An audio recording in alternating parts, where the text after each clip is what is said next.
วางงานเพลงไว้ให้บัวน้อยคอยรักและสำหรับงานเพลงต่อไปของดอกไม้ป่าเจ้า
ฝั่งเจ้าสำหรับงานเพลงของดอกไม้ป่าระบำยอดหญ้า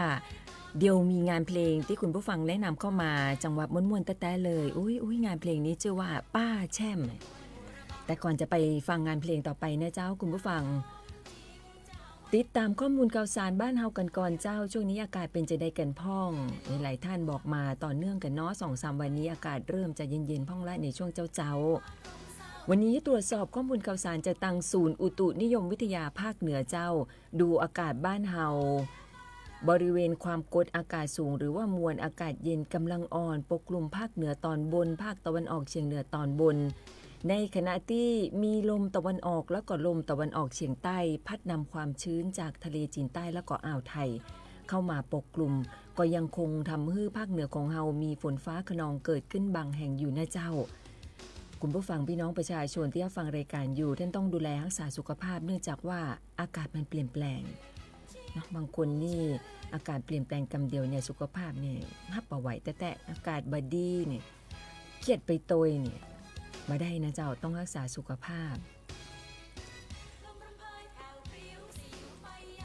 ดูเจียงใหม่ของเฮาเจ้าวันนี้25อำเภอฟ้าฝนที่ตกลงมาก็มีอยู่หลายอำเภออยู่นะเจ้าที่จะมีฝนตกลงมาในปริมาณปานกลางโซนเหนือเลยที่อำเภอแม่อายอำเภอฝางอำเภอชัยปราการอำเภอเวียงแหงอำเภอเจียงดาวและอำเภอป้าวเจ้านี่คือพื้นที่ที่จะมีฝนตกในปริมาณปานกลางขึ้นมาเป็นโซนสีเหลืองเลยนอกนั้นก็จะมีฝนตกน้อยเดียวหรือว่าอาจจะบ่มีเลยมาซิๆหน่อยนะเจ้าเนาะวันนี้ก็ภาพรวมเจียงใหม่ของเฮายังมีฝนฟ้าคะนองประมาณ30%ของพื้นที่เจ้ามานี่อากาศค่อนข้างเย็นน้อย อุณหภูมิต่ำสุด24องศาเซลเซียสส่วนอุณหภูมิสูงสุดก็ยังคงใกล้เคียงกับตะวาเจ้า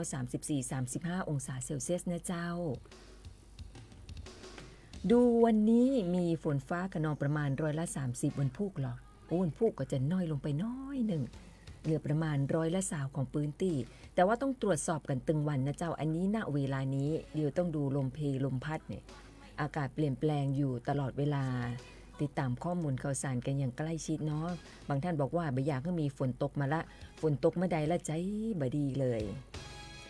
อย่างที่บอกไปเจ้าช่วงนี้อากาศแปรปรวนในหลายๆพื้นที่สำหรับพี่น้องเกษตรกรที่รับฟังรายการอยู่กับประชาสัมพันธ์กันตึงวันเลยดูแลรักษาสุขภาพกันตัวนะเจ้าเรื่องของสัตว์เลี้ยงในโรงเรือนของท่านเรื่องของการทำแผงกำบังลมกันหนาวตัวหลายๆเรื่องของการดูแลนะเจ้าเรื่องของการเกษตรการกักเก็บน้ำเอาไว้ใช้อันนี้ก็แจ้งเตือนกันเป็นประจำถึงวันเลยนะเจ้าห่วงใยแต้ๆเลยสำหรับคุณผู้ฟังพี่น้องแฟนรายการหลายๆท่านยากการกันอยู่ในไร่อยู่ในสวนอยู่ในตงอยู่ในนาหลายๆท่านยากการเนี่ยเย็บผ้านี่แฟนรายการที่นั่งเย็บผ้าอยู่ที่บ้านนี่มีหลายท่านอยู่ขอบคุณนักๆเลยนะเจ้าทักทายกันเข้ามาทักทายคุณพี่น้อยเจ้าพี่น้อยสุปราณีคุณสุรินทร์คุณวินวานแนะนำงานเพลงมาของพี่เบิร์ดธงชัยโอละนอนั่น ว่าวันนี้จะเปิดงานเพลงเก่าๆเดี๋ยวมีอันงานเพลงใหม่ๆสลับกันไปเนาะคุณผู้ฟังบอกแล้วว่าคุณผู้ฟังมีหลากหลายอารมณ์เอาล่ะเจ้าช่วงนี้เต้าอี้ก่อนเดี๋ยวช่วงหน้าข้อมูลข่าวสารเรื่องของการฮับเสื้อแต่ที่พี่สาวจะตังละปูนบอกมาว่าพี่เกียมความพร้อมแล้วในเรื่องของการที่จะไปเกียมนะเจ้าเข้าร่วมกันล่นนี่โครงการเดินวิ่งปั่นป้องกันอัมาพาตเตอร์ที่10นี่เฉลิมพระเกียรติพระบาทสมเด็จพระเจ้าอยู่หัวเนื่องในโอกาสพระราชพิธีมหามงคลเฉลิมพระชนมพรรษา6รอบ18กรกฎาคม2567จะว่าหลายๆท่านต้องมีการเกียมความพร้อมเรื่องของร่างกายเกียมความพร้อมไว้กันเมินๆนะเจ้าบางคนนี่วิ่งโล่นเก่งแต้ๆเลยเป็น10กิโลเนี่ยอึดแต้ๆเลยนะเจ้าอันนี้เอาใจช่วยส่งแรงใจเฮ้อช่วงนี้พักกันกำเดียวนะเจ้าฟังงานเพลงจังหวะม่วนๆกันต่อของ Grand X ป้าแช่มเจ้า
งานเพลงโอ้ละหนอกันก็เจ้าอันตี้จะไป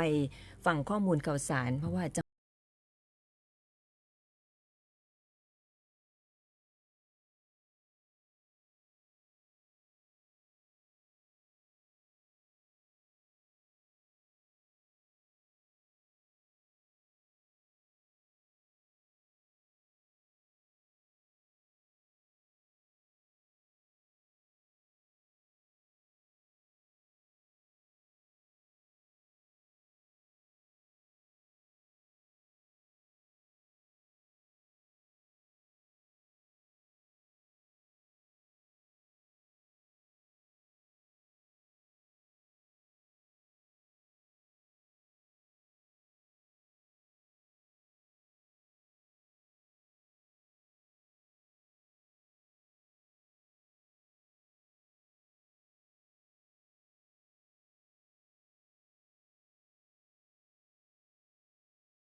บอกแล้วว่าจังหวะมันได้ต่อเนื่องกันเลยสำหรับงานเพลงป้าแช่มและก็งานเพลงนี้เจ้าโอ้ละหนอ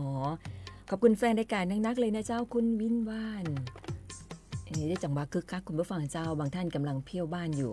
ทำความสะอาดบ้านปัดๆกวาดๆเจ็ดๆถูๆคัดแล้วขัดแหมคัดเต้าใดก็บอกออกต้องหาวิธีเนาะคุณผู้ฟังเจ้าน้ำท่วมมันมากับอันหมูขี้เปอะเนี่ยน้ำสีแดงๆฝากไว้เหลือรอยที่จะต้องทำความสะอาดนักเช่นเดียวกับทางสวทเจนใหม่เลยตอนนี้ก็เจ็ดตะใดก็ยังหมดเตื้อเจ้าคุณผู้ฟังก้อยๆยักกันไปใจเย็นๆเนาะคุณผู้ฟังได้ก็เนี่ยนะ แล้วก็ฮึบๆเนาะ สำหรับวันนี้เจ้าเชียงใหม่ของเฮาก็ยังคงมีบิ๊กคลีนนิ่งเดย์อยู่หลายๆจุดมีแจ้งมาต่างแขวงทางหลวงเชียงใหม่ที่2กรมทางหลวงจังหวัดเชียงใหม่มณฑลทหารบกที่33และกระทรวงทรัพยากรธรรมชาติและสิ่งแวดล้อมเปิ้นกำหนดบิ๊กคลีนนิ่งเดย์ถนนมหิดลทางหลวง1141ตั้งแต่บริเวณแยกแอร์พอร์ตจนถึงสะพานต่างระดับดอนจันทร์วันนี้แล้วก็วันพุธตั้งแต่เจ้ามาละเจ้า9โมงเกิงจนถึงบ่าย3โมงเกิงสำหรับคุณผู้ฟังที่อาจจะต้องมีธุระปะปังในเส้นทางนี้ต้องเข้าใจเดินทางหรือว่าท่านใดที่ยังมาเดินทางเตื้อตอนนี้ต้องวางแผนไว้นะเจ้าหลีกเลี่ยงปัญหาการจราจรยันตะวายนี่มวยออกไปนี่หลายๆเส้นทางขับไปอยู่เปิ้นเอาแผงมากั้นหน้าซื่อเลยบึ๊บจะเลี้ยวซ้ายก็ไปบ่ได้แง่ใดดีถอยก็บ่ได้ไอ้เปิดอันแผงกั้นเล็กน้องน้อยเต้อมันไปบ่ได้ละเนี่ยมึงเตื้ออันบ่ได้แจ้งเฮาบ่ว่าเจ้าหน้าที่นะคุณผู้ฟังเพราะว่าเปิ้นก็จะใจเร่งทำความสะอาดในถนนซอกซอยต่างๆบางเตื้อเปิ้นมาโวยไปโวยเตื้อรอเปิ้นกำน้องกำนึ่งเนาะกำน้อยก็ได้นะเจ้าหน้าที่เปิ้นก็จะมีรถนะเจ้าฉีดน้ำเข้าใจเร่งฉีดทำความสะอาดแล้วเปิ้นก็จะเอาแผงกั้นมากั้นไว้ตามถนนซอกซอยต่างๆอันนี้แจ้งไว้ก่อนต้องขออภัยคุณผู้ฟังแต่เจ้าหน้าที่กู้ท่านตยมันต้องมวยกับบ่ฮู้เหมือนกันมันต้องขับไปในซอกซอยว่าอันนี้ไปได้ละโดนปิดหน้ารถเฮาพอดีเลยก็ย้ายบ่เป็นหยังเฮาก็ถอยไปก็ได้เนาะส่วนบางท่านที่อาจจะจอดรถไว้บริเวณ2ข้างต่างนะเจ้าท่านจะต้องเคลื่อนย้ายรถของท่านออกไปเนี่ยตั้งแต่แยกแอร์พอร์ตจนถึงสะพานต่างระดับดอนจันทร์นะเจ้าเนาะแขวงทางหลวงเชียงใหม่ที่2และรวมไปถึงหน่วยงานอื่นๆเนี่ยพี่ๆน้องๆไอ้ทหารตยเปิ้นก็จะเร่งเข้ามาทำความสะอาดถึงเฮานะเจ้านอกเหนือจากนี้มีแจ้งมาต่างกลุ่มงานจราจรเจ้าตำรวจภูธรจังหวัดเชียงใหม่ประชาสัมพันธ์เนี่ยแหละเคลื่อนย้ายรถตีจอดตกค้างถนนมหิดลเนี่ยเปิ้นทำบิ๊กคลีนนิ่งเดย์ต่อเนื่องกันอยู่ในหลายๆวันนะเจ้ารวมไปถึงน้ำจิตน้ำใจจากหน่วยงานต่างๆนี่ก็นั่งดูข้อมูลข่าวสารกลุ่มมิตรผลและบริษัทในเครือสนับสนุนถุงยังชีพน้ำดื่มและเครื่องฉีดน้ำแรงดันสูงพร้อมรถน้ำเอามาช่วยปฏิบัติภารกิจฟื้นฟูทำความสะอาดเมืองเชียงใหม่เจ้าถือว่าเป็นเรื่องดีใจเฮาก็ฟูขึ้นไปต่อยแต่ที่สำคัญที่สุดนะเจ้าตอนนี้กำลังใจสำหรับพ่อแม่พี่น้องที่อยู่ต่างอำเภอสารปีซึ่งกู้อำเภอในพื้นที่จังหวัดเชียงใหม่ต่างปากันช่วยเหลืออำเภอสารปีหลังจากที่ประสบกับปัญหาน้ำท่วมหนักเนาะคุณผู้ฟังเจ้าถือว่าเป็นสิ่งที่บ่คิดบ่ฝันว่าจะเจอแต่ว่าก็รอจนสถานการณ์คลี่คลายนะเจ้าเข้าสู่ช่วงของการฟื้นฟูสภาพแวดล้อมทำความสะอาดบ้านเรือนถนนให้กลับเข้าสู่ปกติซึ่งตั้ง25อำเภอเปิ้นก็หลั่งไหลส่งกำลังพลเข้ามาช่วยสนับสนุนภารกิจเพื่อนช่วยเพื่อนก็คือเปื้อนช่วยเปื้อนกันอย่างบ่ขาดสายเลยเพื่อเร่งฟื้นเมืองเชียงใหม่ของเฮาให้กลับสู่สภาวะปกติเอาเฮ้อโดยไวที่สุดตอนนี้ขี้ฝุ่นก็ยังมีอยู่บางท่านบอกว่าล้างรถไปแล้วเนี่ยวันเดียวบ่ได้มันมาแหมละรถมวยนี่นาไป2 เซนแล้วคุณผู้ฟังบ่ได้ล้าง ขี้เปิดเต็มรถเลยแล้วเจ้าไปต่อกันเนาะคุณผู้ฟังข้อมูลข่าวสารเรื่องต่อไปเจ้าเรื่องของการเปิดฮับก็คือเปิดลงทะเบียนฮับเสื้อซึ่งมีข้อมูลข่าวสารมาจากทาง PR เชียงใหม่นะเจ้าหมวยขออนุญาตส่องพอให้ชัดเจนหน่อยโครงการเดินวิ่งปั่นป้องกันอัมพาตเตื้อที่10เฉลิมพระเกียรติพระบาทสมเด็จพระเจ้าอยู่หัวเนื่องในโอกาสพระราชพิธีมหามงคลเฉลิมพระชนมพรรษา6รอบ28กรกฎาคม2567เจ้าซึ่งจังหวัดเชียงใหม่ก็ประชาสัมพันธ์การฮับเสื้อที่ระลึกสำหรับท่านที่ลงทะเบียนได้ตันสำหรับท่านที่ลงทะเบียนได้ตันซึ่งเขาเปิดให้ลงทะเบียนตั้งแต่27พฤษภาคมจนถึง31สิงหาคมวันแรกวันเดียวก็คุณผู้ฟังเต็มจนแล้วเนาะท่านใดนี่ลงทะเบียนเก่งเนี่ยยินดีแต่นะเจ้ายินดีตัวขั้นตอนการฮับเสื้อเป็นจะอี้เจ้าท่านจะต้องลงทะเบียนแจ้งความประสงค์ฮับเสื้อเปิ้นบอกว่าลงทะเบียนเนี่ยแจ้งความประสงค์ฮับเสื้อได้3จุดก็คือณที่ว่าการอำเภอที่สารกลางจังหวัดเชียงใหม่แล้วก็ท่านจะไปฮับเสื้อในวันงานที่บริเวณหน้าศูนย์ประชุมและแสดงสินค้านานาชาติเฉลิมพระเกียรติ7รอบพระชนมพรรษาจังหวัดเชียงใหม่เลยก็ได้แต่ว่าเปิ้นมีกำหนดช่วงเวลานะเจ้าถ้าฮับเสื้อตามวันเวลาและสถานที่กำหนดจะอี้นะเจ้าคุณผู้ฟังถ้าท่านประสงค์ฮับเสื้อณที่ว่าการอำเภอ ก็คืออำเภอตามที่ลงทะเบียนไว้ท่านสามารถเริ่มรับได้ระหว่างวันที่25ตุลาคมจนถึงวันที่1พฤศจิกายน2567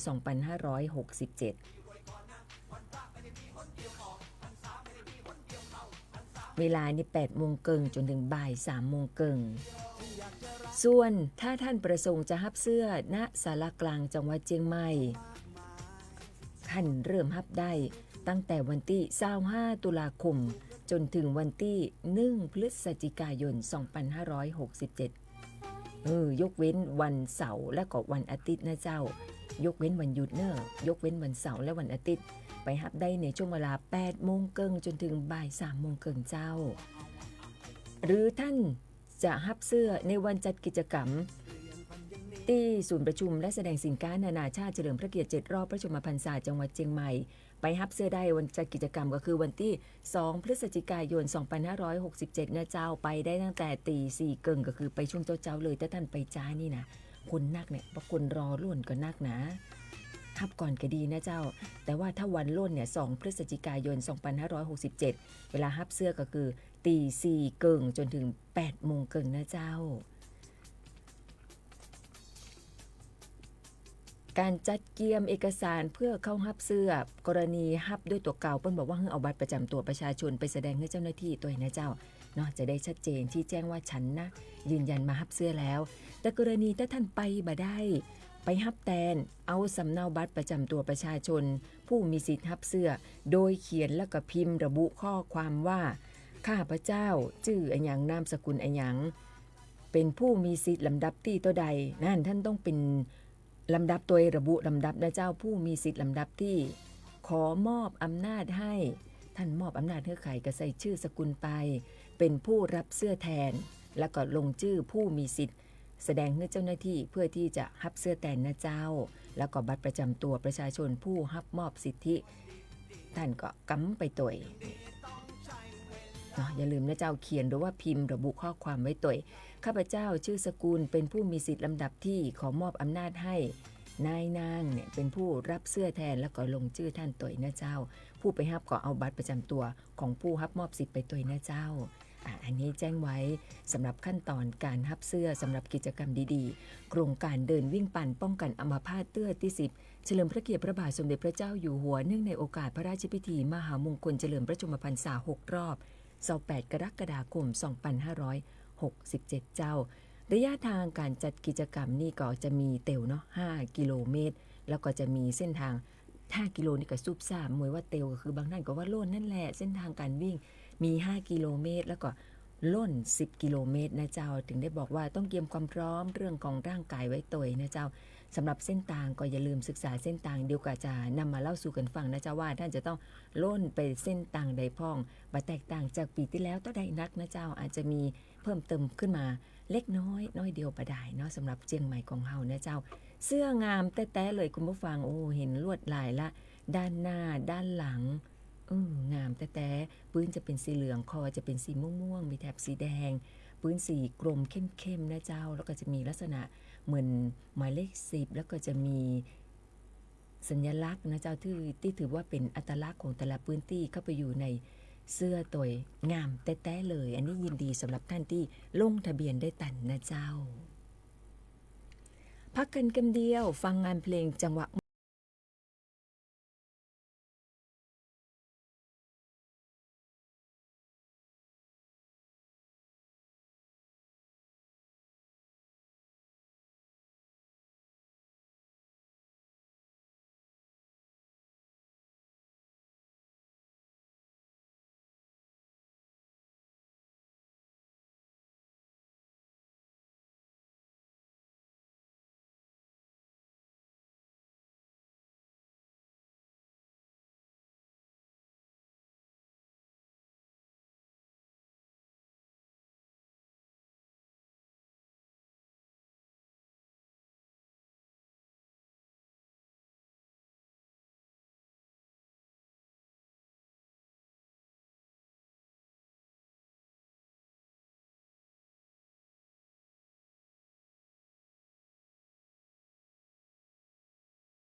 อายุนะเจ้าก็จะมีสะดุดพ้องไปตามอายุอานามของงานเพลงเลยนะเจ้าประชาสัมพันธ์กันแหมน้อยนึงนะเจ้าคุณผู้ฟังเรื่องของ Big Cleaning Day การล้างทำความสะอาดถนนมหิดลตึงขาเข้าและก็ขาออกเมืองวันนี้เปิ้นจะเก็บขี้เหงื่อก็คือเก็บขยะถึง2ฝั่งขาเข้าและก็ขาออกมีฉีดล้างถนนฝั่งขาออกแยกสนามบินจนถึงต่างระดับดอนจันทน์นะเจ้าส่วนวันพุธ17ตุลาคมเจ้าเปิ้นก็จะฉีดล้างถนนฝั่งขาเข้าเส้นทางต่างระดับนี่ดอนจันทน์จนถึงแยกสนามบินช่วงนี้ทางตำรวจเปิ้นบอกว่าสามารถใช้เส้นทางร่วมได้แต่ว่าขอเพิ่มความระมัดระวังไว้ตัวนะเจ้าส่วนแผนการล้างทำความสะอาดของเทศบาลนครเชียงใหม่16ตุลาคมนั่นคือวันนี้มี4จุดด้วยกันนะเจ้านั่นคือถนนต้นขามและบริเวณด้านหน้าโรงเรียนกาวิระวิทยาลัยจุดที่2ซอยบริเวณมูลนิธิกวนอิมธรรมทานจุดที่3ซอยข้างโรงแรมเชียงใหม่พลาซ่าเดิมและถนนเจริญประเทศซอย8และจุดที่4ซอยข้างไฟฟ้าบ้านเด่นเจ้าอาจจะต้องหลีกเลี่ยงเส้นทางดังกล่าวนะเจ้าเปิ้นก็แจ้งมาขอความกรุณาไม่จอดรถในเส้นทางที่ทำความสะอาดไว้ต่อยนะเจ้าจากงานเพลงสมองจนไปต่อกันงานเพลงที่ดูบลาต่อใดโปดโตตั้งแต่เป็นละอ่อนนักเรียนละขอบคุณนักๆเลยนะเจ้าแฟนรายการอยู่ตังมชบอกว่าท่านจะอยู่ที่ไหนฟัง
คุณผู้ฟังใครสวยในซอยยกมือขึ้น บ้านหมวยนี่สวยในซอยเพราะว่างามอยู่คนเดียวในซอยมีบ้านอยู่หลังเดียว คุณผู้ฟังเจ้าช่วงเวลาของรายการเสน่ห์ล้านนามีประชาสัมพันธ์จากกปภการประปาส่วนภูมิภาคเปิ้นฝากข่าวประชาสัมพันธ์นะคุณผู้ฟังเจ้าประกาศสำรองน้ำเพื่อปรับปรุงระบบประปาพัฒนาคุณภาพบริการกปภสาขาเจียงใหม่คือวันนี้เนี่ย16ตุลาคมตั้งแต่ช่วงเวลา4 ทุ่มจนถึงตี2นะคุณผู้ฟังเจ้าเนื่องจากว่าทางการประปาส่วนภูมิภาคเจียงใหม่นี่เปิ้นจะดำเนินการสำรวจหาต่อแตกต่อหัวในระบบจำหน่ายน้ำสเต็ปเทสบริเวณ DMA 24ที่พะเนตรเปิ้นก็เลยมีความจำเป็นจะต้องหยุดจ่ายน้ำวันที่16ตุลาคม4 ทุ่มก็คือ22 นาฬิกาจนถึงตี2นะเจ้าถึง17ตุลาคมปืนตีน้ำไหลอ่อนหรือว่าจะบะไหลนี่ถนนวัวลายคลังไฟฟ้าถนนช่างหล่อถนนราชเชียงแสนโรงพยาบาลเชียงใหม่เมดิคอลซอยสุริยะวงศ์ถนนนันทารามโรงแรมเชียงใหม่เกต The Prime Horizon ถนนระแกงโรงแรมวินเนอร์อินซอยกำแพงดินซอยเวียงพิงไปทางไหนต่อถนนสีดอนชัยกาดทิพเนตรชุมชนทิพเนตรหมู่บ้านเวียงทองหมู่บ้านทิพรัตน์วินล่านี่แจ้งไว้นะเจ้าอาจจะมีน้ำไหลอ่อนๆหรือว่าบ่ค่อยจะไหลเลยประกาศสำรองน้ำไว้สำหรับการประปาส่วนภูมิภาคแจ้งมาช่วง4 ทุ่มนะเจ้าสำรองไว้ก่อนดีที่สุดเลยนะเจ้าเนาะบางมีน้ำใจนี่ลำบากและหมดเวลาของรายการเสน่ห์ล้านนาแล้วเจ้าคุณผู้ฟังวันพุธมาปากันใหม่วันนี้ข้าเจ้าระดารัตน์เลิศและคณาวัฒน์สุกิประเสริฐลาคุณผู้ฟังไปก่อนมีความสุขกันนักกุท่านวันนี้กราบขอบพระคุณแฟนรายการนักเลยต่องานเพลงกันม่วนไปกันต่อที่งานเพลงนี้เจ้าแล้วก็ลาคุณผู้ฟังไปเลยเนาะสาวบางโพนั่นโก้จริงๆเวลาไปแล้วสวัสดีเจ้า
นะเจ้าแต่งานเพลงมันสะดุดเนาะเอาใหม่เจ้าคุณผู้ฟังไปโหลดมาขึ้นมาใหม่เลยอันนี้งานเพลงเก่าๆแผ่นเสียงจะสะดุดไปพ้องเนาะ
สถานีวิทยุกระจายเสียงแห่งประเทศไทยและเครือข่ายทั่วประเทศเสนอข่าวต้นชั่วโมง